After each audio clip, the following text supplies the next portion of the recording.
Good morning guys. So andito na naman tayo sa hardin. Ang huling pang mimitas. Probably, most likely. Ito hindi pa ready. Kaso baka maunahan naman tayo nito ng squirrel. Ilagay lang natin dyan. Antayin muna natin ng ilang ano. Hindi talaga yan siya lalaki guys. Ganyan lang yan. Ito itong mga okra. Maliliit naman masyado. Pero meron dito. Itasin na natin to. Idagdag natin to dun sa nasa fridge. Pwede na to. Kahit maliit. Kesa naman masayang, diba? Ikuhanin na natin. Yan, okra. At pipitasin ko na rin tong mga kamatis dito, guys. Kahit green pa siya para hindi tayo maunahan ng squirrel. Meron dito, buti na lang. Hindi pa ako na... naunahan na nga ako. Oh, man. Lagyan na natin ang compost in place. Itong mga sili. Namula na siya. Serrano to guys. Maanghang yan. Sili serrano. Sana hindi umanghang tong aking kamay. Sa pamimitas. Dapat ang gunting pero it's okay. Pitasin natin tong green din. Pang paksiw. Pwedeng ilagay sa fridge naman yan eh. Tasin na natin kahit hilaw pa. Tawag ako ng anak ko. Yes, mommy. Yes. Yes. What ate's doing? Sumbong niya yung ate niya raw. Siya pa ang nagsumbong. Yes, my love. Itong ibang kamatis na maliliit pa. Siguro mga 1 linggo pa yan. Iwanan muna natin.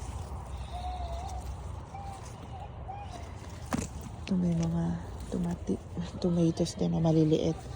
Kuhanin na rin natin to yung mga cherry tomatoes na hinog na. Pwede lang to natin ihulog sa mga lulutuin natin. Itcha na lang yan doon kung hindi man masnack. Guys, kasi malapit na kaming umalis dito. Iiwan na namin tong bahay na ito na nagsilbi sa amin for 5 years. Ito pa, kuhanin ko na rin itong kamatis na to guys. Pahinog na rin to. Mahinog na rin to sa counter. Ano na siya, nadadry na siya. Pa dito. Kaya maano na rin yan. Putulin na rin natin yan. Wala na yan eh. Bubulaklak pa siya kaso lang guys, hindi na yan naaabot dahil mag-winter na. Ayan. Kuhanin naman natin tong iba dito, tong pumupula-pula na.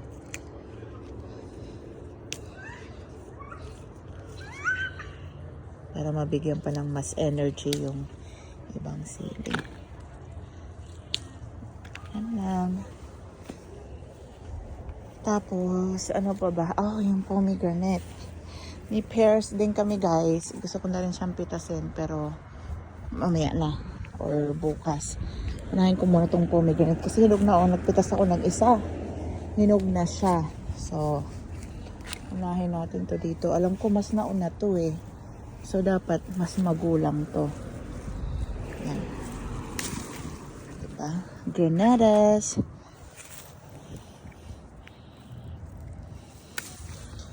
Yan. Ang mga granadas. Pitasin na natin. Hilig namin to ni Isabel. Kaming dalawa ang mahilig kumain yan. To, hindi pa yan. Antayin pa natin yan hanggang sa parang mawala na yung ano niya. Doon.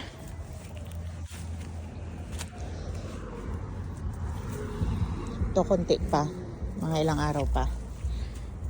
Kuhanin na natin to. Mga bell pepper.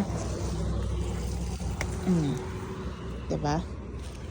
May bell pepper pa tayo.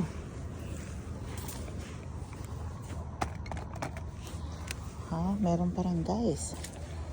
May napipitas pa rin tayo. Kahit pa paano. Dito, kakanin ko na rin itong kamatis na to bago tayo maunahan ng squirrel. Merong isang hinog na silalim. Yehey, ang ganda. Meron pa siya. Wala na ba dyan sa loob yung kamatis? Wala na. I think that's it. Tapos karamihan dito sa sitaw natin. Pinagulang ko na lang yan. Ito, are you ready? Ito hindi pa. Konti pa rin. Ayan, no? May ano pa siya eh. Pero parang yun nandito sa loob. Asa na ba yun? Ito ready na to.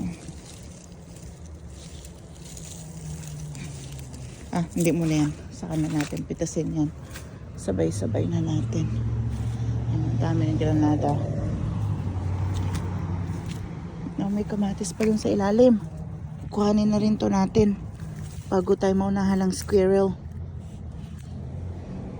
Niisip ko siguro kuhanin ko na rin to. Nahulog siyang kusa. To hindi pa kasi meron pa rin siya dyan. Oh. Tapos doon. Tapos to. Sabay-sabay ko naman yan next week siguro. Ito muna. How about this guys? Di pa rin siya ready. How about you?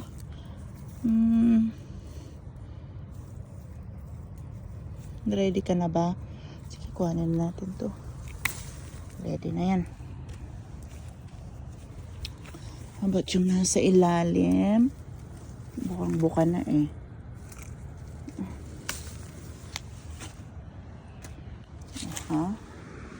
Marami-rami na rin tayong nakuha. How about this one? Mapula na siya eh. So, it should be ready. Kuhanin na rin natin to. Bago tayo maunahan ng mga animal. Animal talaga yun. Oh. Ito, dapat ready na rin to. Pero, huwag muna. Ito munang sa ilalim. Oh, mukhang bago pa to ah. No.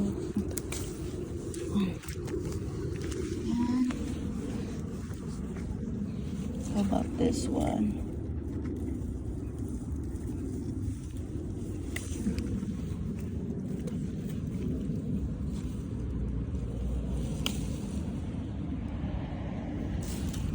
Yan guys, puno ang basket natin ng ating mga harvest. O di ba? Kahit sa mga panghuling araw ng pag-harvest natin, meron pa rin. Puno na siya. So, yan muna for today guys. Kung ano naman ang harvest natin mamaya. Isang basket din yan guys. Punong-puno. Okay guys, so sa susunod ulit nating video. Salamat sa pagsama sa akin sa pamimitas. Have a blessed day everyone. Bye!